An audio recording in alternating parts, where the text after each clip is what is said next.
Good morning students. आज की हमारी ऑनलाइन क्लास में हम 5th चैप्टर में एक इम्पोर्टेंट टॉपिक लेके आए हैं, रासायनिक समीकरण को संतुलित करना। मेरे को एक बच्चे ने किसी कमेंट्स में लिखा था, वीडियो की कमेंट्स में, कि सर हमें रासायनिक समीकरण को संतुलित करना और सिखा दीजिए। तो इसलिए मैंने ये टॉपिक लिया है। हालांकि आपके ये टॉपिक 11वीं क्लास में नहीं आता, पर जो बेसिक चीज़ है, शुरुआती चीज़, वो मैं बताऊंगा। जो पिछली क्लास का ये है कि रासायनिक समीकरण को संतुलित कैसे करते हैं, एक तो सबसे पहले ये बात बताऊंगा। दूसरी चीज मैं क्या समझाऊंगा कि उस संतुलित रासायनिक समीकरण से आपको क्या क्या जानकारी मिलती है। पिछली क्लास में मैंने अणुसूत्र के बारे में बताया था, तो वो अणुसूत्र बनाने का जो फायदा है वो यहाँ पर आपको संतुलित ये रासायनिक समीकरण में भी मिलेगा। देखो कैसे। देखो, संतुलित रासायनिक समीकरण और असंतुलित रासायनिक समीकरण क्या होती है। रासायनिक समीकरण को संतुलित करना कोई कठिन चीज नहीं है, ये बहुत ही इजी चीज है। बस आपको दो तीन चीजें ध्यान में रखनी होती है। आपको दो तीन चीजें ध्यान में रखनी होती हैं, आप इजीली इस समीकरण को संतुलित कर दोगे। जनरल रूप से जो ऑक्सीकरण अपचयन की समीकरणें होती हैं उनके लिए अलग मेथड काम में आता है। वो मैं जब आपको ऑक्सीकरण और अपचयन चैप्टर पढ़ाऊंगा, क्योंकि ऑक्सीकरण अपचयन को समझाने के बाद ही वो विधियां बताऊंगा। यहाँ पे मैं सिंपल मेथड बता रहा हूं आपको कि जनरल अपन कैसे करते हैं। तो देखिए, जैसे ये समीकरण है, N2 नाइट्रोजन और हाइड्रोजन दोनों क्रिया करके क्या बनाते हैं, अमोनिया। तो इस समीकरण में यहां पर नाइट्रोजन के दो परमाणु काम में आ रहे हैं, यहां हाइड्रोजन के दो परमाणु काम में आ रहे हैं। अमोनिया का सूत्र क्या होता है, NH3। क्यों होता है, क्योंकि नाइट्रोजन की वैलेंसी तो क्या होती है, -3, और हाइड्रोजन की वैलेंसी, यहां पर भी देखो अणु सूत्र काम में आ रहा है। नाइट्रोजन की वैलेंसी -3 है और हाइड्रोजन की वैलेंसी +1 है। तो ये तीन तो इसके नीचे और ये एक इसके नीचे NH3 बन जाएगा। अब आप लोग एक चीज सोच रहे होंगे कि सर पिछली क्लास में तो आपने हमसे कहा था कि धनायन को पहले लिखते हैं और ऋणायन को बाद में। धनायन को पहले लिखा जाता है और ऋणायन को बाद में लिखा जाता है। लेकिन अब तो देखो आपने गलत कर दिया। आपने तो धनायन को पहले लिख दिया और ऋणायन को, सॉरी, धनायन को बाद में लिखा है, ऋणायन को पहले। तो मैंने कोई गलती नहीं की बेटा। जो पिछली क्लास में बताया था वो बिल्कुल सही था, रूल एंड रेगुलेशन के अनुसार है। लेकिन अमोनिया का सूत्र यही प्रचलित है। पुराने समय से ही हम अमोनिया का फॉर्मूला NH3 लिख रहे हैं और वो इतना प्रचलन में आ गया कि अब इसमें कोई चेंज नहीं किया गया। वरना इसको अपन H3N भी लिख सकते हैं, H3N, ठीक है ना। पर ये फॉर्मूले की बजाय ये फॉर्मूला ज्यादा प्रचलित है, इसलिए इसको लिखा गया है। बाकी जो पिछली क्लास में सारा कुछ बताया था वो बिल्कुल सही था, उसी को ध्यान में रखना है। बस अमोनिया क्या है, अपवाद है। अमोनिया क्या है, अपवाद है। लेकिन इसका सूत्र कैसे बना वो तो सही सही व्याख्या हो गई उससे, कि संयोजकताओं को अपन ले जाते हैं, इसलिए संयोजकताओं को याद रखना है। अब देखो, यह समीकरण क्या है, असंतुलित है। यह समीकरण क्या है, असंतुलित। अब इसको हमें संतुलित करना है, तो रासायनिक समीकरण को संतुलित करने के लिए देखो दो तीन पॉइंट है। अभी ये समीकरण तो आप तो, ये समीकरण छोटी है, सरल है, तो आप लोग क्या करोगे, इसको तो देखकर ही बता दोगे या कर दोगे, क्योंकि आपने ये समीकरण कई बार पढ़ी हुई है। लेकिन थोड़ी जटिल आएंगी तो उनके लिए जो मैं विधि बता रहा हूं, उस विधि को बोलते हैं हिट एंड ट्रायल विधि। उससे संतुलित करते हैं। कौन सी विधि से संतुलित करते हैं, हिट एंड ट्रायल विधि।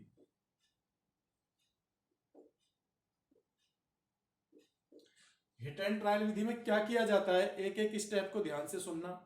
आपको दो तीन समीकरण में संतुलित करवाऊंगा, तो एक एक चीज को ध्यान से सुनना है आपको। हिट एंड ट्रायल विधि में हम सबसे पहले तो हमारे जो क्रियाकारक और उत्पाद है इनको बॉक्स में बंद करते हैं। क्या करते हैं, जो असंतुलित समीकरण दी गई है, आपको असंतुलित समीकरण दी जाएगी, तो उसमें आप क्या करो, कि क्रियाकारक और उत्पादों को बॉक्स में बंद कर लो। कर लिया बॉक्स में बंद, और फिर एक कसम खा लो। क्या कसम खानी है?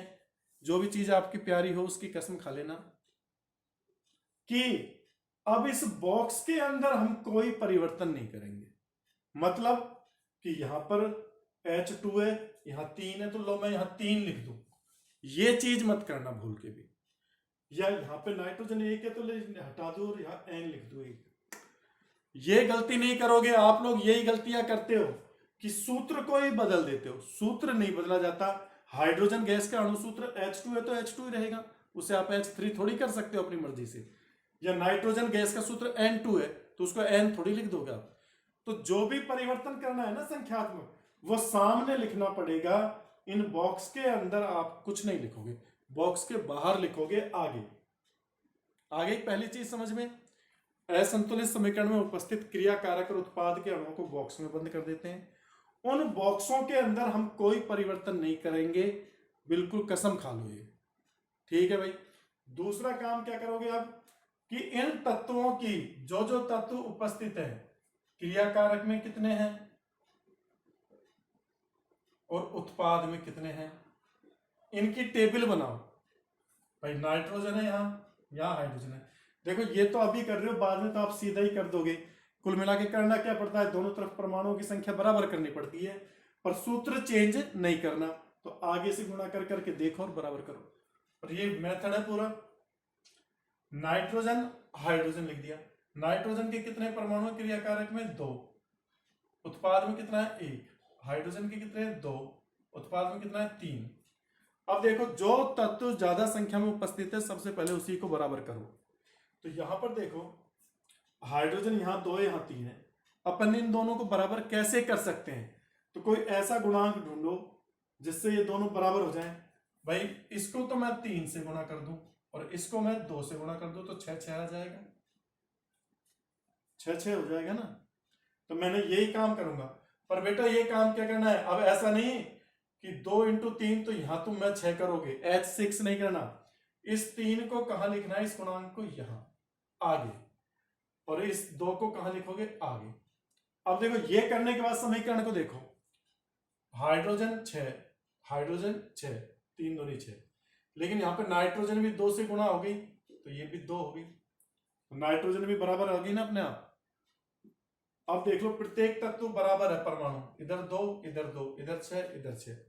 अब बॉक्स हटा के इस समीकरण को लिख दो। N2 plus 3H2 is give to 2NH3। हो गई।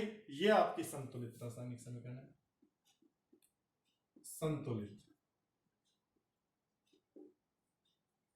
आ गया समझ में क्या क्या करना है? 3 स्टेप है, 3 4 स्टेप में हो जाती है।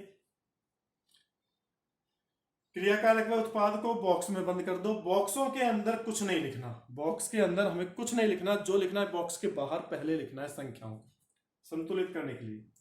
फिर सारे तत्वों की क्या बनाओ आप, टेबल बनाओ। उन टेबलों में उनके परमाणुओं की संख्या लिख दो। फिर जो असंतुलित है, जो बराबर नहीं है, उनको संतुलित करो, एक एक करके संतुलित करो। जब एक एक करके संतुलित करोगे तो अपने आप गुणा करने पर संतुलित हो जाएगी। जब तक नहीं होती तब तक पचते रहो। तभी तो नाम क्या है, हिट एंड ट्रायल विधि। मतलब करो और प्रयास करो, करके देखो प्रयास। अब आप दूसरा एग्जांपल बता रहा हूं मैं, इसका स्क्रीनशॉट ले लीजिए।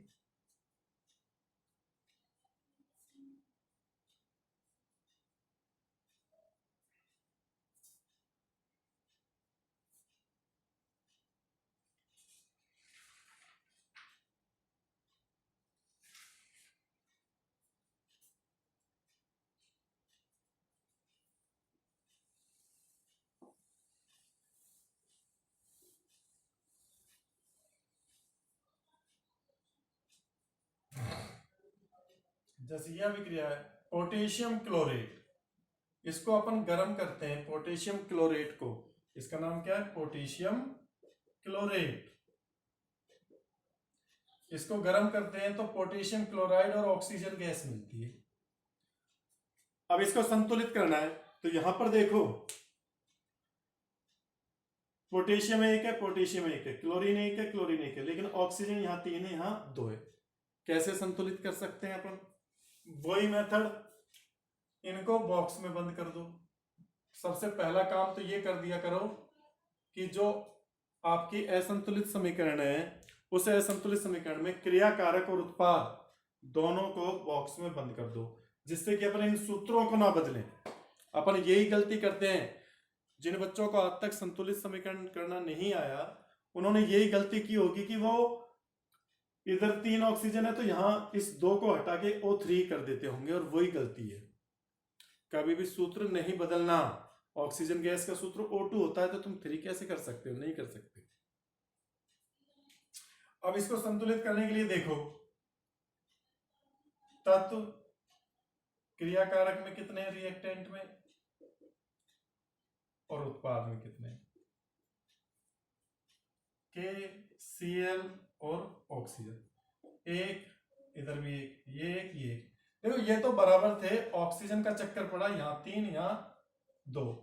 वही चीज 3 को तो 2 से गुणा कर दूं 6 आ जाएगा, और 2 को 3 से गुणा कर दूं तो 6। तो करो साहब, इसको तो 2 से गुणा करो, कर दिया, इसको 3 से गुणा करो, कर दिया। लेकिन जैसे ही आपने यहां पर इसको 2 से गुणा किया तो ये क्लोरीन भी 2 से गुणा हो गई, और पोटेशियम भी 2 से गुणा हो गया, ये 2 2 हो गए। अब देखो ये जब 2 है तो इधर भी तो 2 करने पड़ेंगे, तो इनको भी अपन को 2 से गुणा करना पड़ेगा, तो इधर 2 KCl हो गया ना। देखो 2 2, क्रियाकारक में 2 है, उत्पाद में 2 है, क्रियाकारक में 2 है, उत्पाद में 2 है, यहाँ 6 है, यहाँ 6 है, तो सारे परमाणु बराबर हो गए। अब बॉक्स हटा के लिख दो 2 KClO3, पोटेशियम क्लोराइड को गर्म किया, 2 KCl + 3O। तो आया समझ में? मेरे अंदाज से अब आपको कुछ कुछ दिमाग में आ रहा होगा, समझ में आ रहा होगा। एक और एग्जांपल करा देता हूं, इसका स्क्रीनशॉट ले लो।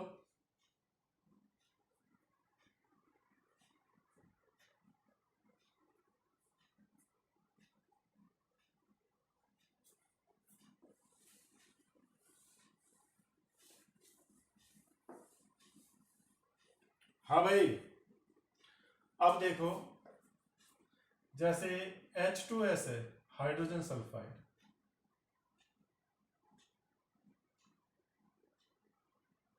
इसकी क्रिया ऑक्सीजन से कराते हैं तो H2O बनता है, और सल्फर डाइऑक्साइड गैस SO2 बनती है। अब इस समीकरण को हमें क्या करना है? संतुलित करना है। संतुलित करने के लिए क्या करोगे आप?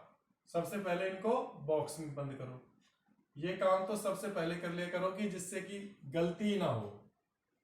बॉक्स में बंद करते ही आपको ध्यान में आएगा कि यहां तो कुछ लिखना ही नहीं है, अंदर बॉक्स के अंदर कुछ नहीं लिखना, जो भी करना है बॉक्स के बाहर गुणा करना है और उनको बराबर करना है।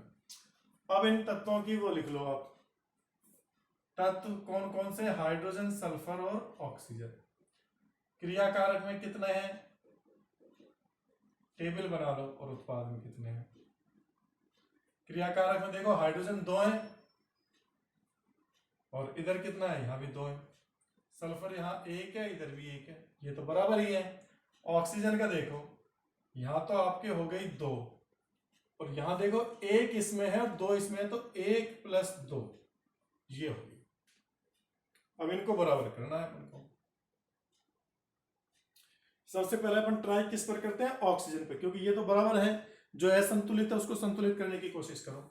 भाई मैं कैसे कर सकता हूं? 2 और 1 3 है। अब 3 ये कैसे भी नहीं हो सकता, इसको 3 से गुणा करूं तो ये 6 होगा। ये क्या होगा? 3 से गुणा करूं तो मैं ये 6 होगा। भाई और कोई ऑप्शन नहीं है। मान लो 2 से गुणा करता हूं तो 4 होगा। 4 करके देख लो आप एक बार, पहले तो 2 से गुणा करो, चलो 2 दूनी 4, इस इधर भी 1 को 2 से गुणा कर दो। तो अब देखो इस वाली ऑक्सीजन को तो 2 से गुणा किया है तो यहां 2 लिखो, और इस 1 वाली ऑक्सीजन को भी 2 से गुणा किया है तो यहां 2 लिखो। ठीक है, सही किया मैंने। 4, इधर भी 4 हो गई।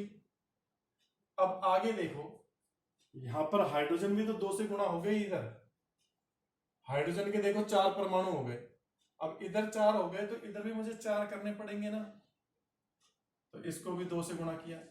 जैसे ही मैंने इसको H2S को 2 से गुणा किया, सल्फर भी तो 2 से गुणा हो गया। सल्फर के भी तो 2 परमाणु हो गए। अब इस सल्फर के 2 हैं तो इधर भी मेरे को 2 करने पड़ेंगे। और जैसे इसको 2 से गुणा किया, ऑक्सीजन भी किससे गुणा हो गई? 2 से। तो टोटल कितनी हो गई? ये 6। तो अब इधर 4 नहीं बल्कि 6 करनी पड़ेगी, तो 3 से गुणा कर दो। अब देख लो आप, सारे तत्व बराबर है।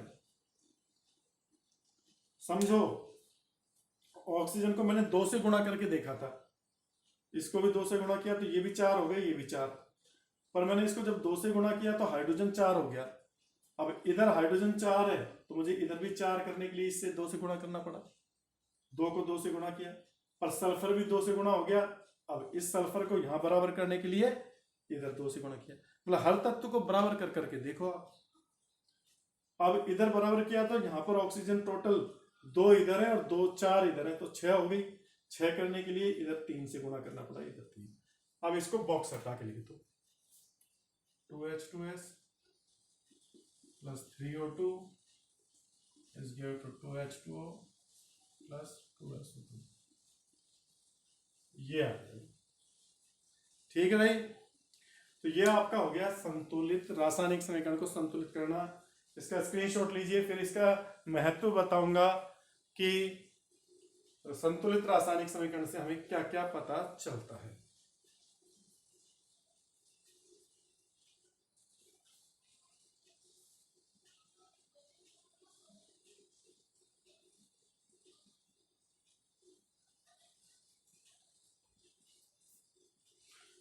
हाँ भाई, ये समीकरण मैं मिटा रहा हूं। अब संतुलित रासायनिक समीकरण का महत्व।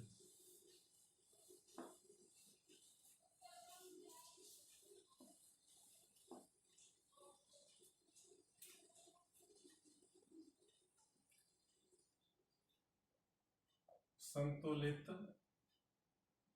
रासायनिक समीकरण का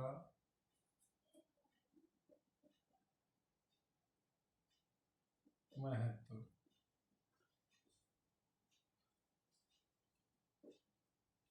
संतुलित रासायनिक समीकरण का महत्व क्या है? जैसे देखो, मैं एक संतुलित रासायनिक समीकरण लिख रहा हूं, N2 plus 3H2 is given to 2NH3। अब इस समीकरण से हमें क्या क्या जानकारी मिलती है? देखो, सबसे पहले तो ये पता लगता है, क्रियाकारक और उत्पाद के अणुओं के बारे में पता लगता है। क्रियाकारक और उत्पाद के अणुओं के बारे में कि नाइट्रोजन का एक अणु हाइड्रोजन के 3 अणुओं से क्रिया करके अमोनिया के 2 अणु बन रहा है। नाइट्रोजन का एक अणु हाइड्रोजन के 3 अणुओं से क्रिया करके अमोनिया के 2 अणु बना रहा है। तो अणुओं का, एक तो हमें क्रियाकारक व उत्पाद के अणुओं का पता लगता है कि क्रियाकारक के कितने अणु आपस में क्रिया करके उत्पाद के कितने अणुओं का निर्माण कर रहे हैं। तो पहली जानकारी तो ये मिल गई। ठीक है, दूसरी जानकारी क्या मिलती है? इससे हमें इन पदार्थों के मोलों का भी पता लगता है। संतुलित रासायनिक समीकरण में जो गुणांक लिखे ना, आगे जो गुणांक होते हैं इनको रस समीकरण मिति गुणांक बोलते हैं, स्ट्राइकोमेट्रिक कोफिशिएंट। मैंने पहले भी बताया था। यहां पर रस समीकरण मिति गुणांक क्या है? 1, 3 और 2। ये क्या है? रस समीकरण मिति गुणांक, इंग्लिश में बोलते हैं स्ट्राइकोमेट्रिक कोफिशिएंट, SC, स्ट्राइकोमेट्रिक कोफिशिएंट। तो इनसे हमें क्या क्या पता लग रहा है? क्रिया का पहली जानकारी तो अणुओं का पता लग गया कि क्रियाकारक के कितने अणु आपस में क्रिया करते हैं और उत्पाद के कितने अणु बनाते हैं। दूसरी चीज क्या पता लगी? इनके मोलों का पता लग गया। ये जो आगे गुणांक लिखे रहते हैं ना समीकरण को संतुलित करने के लिए, जिन संख्याओं से आप गुणा करते हो वो गुणांक होते हैं समीकरण मिति गुणांक। तो उन गुणांकों से हमें इनके मोलों का भी पता लगता है कि नाइट्रोजन का 1 मोल हाइड्रोजन के 3 मोल से क्रिया कर रहा है और अमोनिया के 2 मोल बना रहा है। नाइट्रोजन का 1 मोल हाइड्रोजन के 3 मोल से क्रिया करके अमोनिया के 2 मोल बना रहा है। और मोल पता लगते ही आपको मैंने मोल वाला चैप्टर पढ़ाया है, उसके क्वेश्चन भी कराए। मोल से हमें क्या क्या जानकारी मिल जाती है? अगर मोल अपन को पता है तो 1 मोल बराबर क्या होता है? 1 मोल का द्रव्यमान कितना होता है? उसके अणु भार या परमाणु भार के बराबर। ग्राम अणु भार। 1 मोल का द्रव्यमान कितना है? ग्राम अणु भार। मतलब अणु भार को ग्राम में लिख दो। और उसका आयतन 22.4 लीटर। और उसमें अणुओं की संख्या कितनी होती है? 6.022 इंटू 10 की पावर 23। तो देखो 3 चीजें पता लग रही है मोल का पता लगते ही। द्रव्यमान, आयतन और ये अणुओं की संख्या भी, उसमें कितने अणु या परमाणु हैं उनका भी पता लग रहा है। ठीक है भाई। तो देखो तीसरी चीज अपन को क्या पता लग जाएगी? मोल पता है तो इनका द्रव्यमान निकाल लो। भाई नाइट्रोजन का अणु भार कितना होता है? नाइट्रोजन गैस का अणु भार नाइट्रोजन का 14 होता है, N2 है तो 14 दूनी 28 ग्राम। तो अपन को ये पता लगा, द्रव्यमानों का संबंध आ गया। नाइट्रोजन के 28 ग्राम कहां से आए? 1 मोल का द्रव्यमान कितना होता है? उसके अणु भार के बराबर। तो 1 मोल मात्रा है नाइट्रोजन की, तो इसका द्रव्यमान कितना? 28 ग्राम। हाइड्रोजन के कितने ग्राम से क्रिया करेगी? हाइड्रोजन के कितने ग्राम से क्रिया करेगी? तो H2 मतलब 2, हाइड्रोजन का 1 होता है, H2 का मतलब 2, 2 को 3 से गुणा करो आप, तो कितना आ जाएगा आपका? 6 ग्राम। कितना आ जाएगा? क्योंकि 3 मोल है, 1 मोल का द्रव्यमान उसके अणु भार के बराबर, 3 मोल है तो अणु भार को 3 से गुणा कर दो। अणु भार कितना है? 2, 2 तिया 6, तो 2 3 गुणा 2 बराबर 6 ग्राम। नाइट्रोजन के 28 ग्राम हाइड्रोजन के 6 ग्राम से क्रिया कर रहे हैं।